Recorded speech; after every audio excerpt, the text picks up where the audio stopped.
Guys, welcome back to my channel. For today's vlog, ang gusto ko sanang gawin is mag-restock ng fridge kasi sobrang satisfying ng mga napapanood ko ng mga nagre-restock sila ng fridge. Pero dahil wala tayong budget, ang gagawin natin ay nagre-restock na lang tayo dito sa tindahan. Pero hindi ito yung naisip kong i-restock, kundi yung fridge din. So, yun lang yung kaya at yun lang yung meron. Kaya, stock na tayo bago pa may bumili.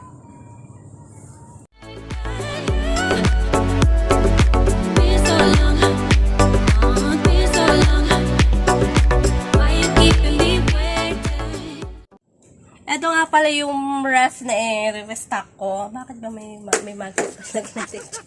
So, let's go. Titingnan natin kung satisfying nga ba o hindi. So, let's go.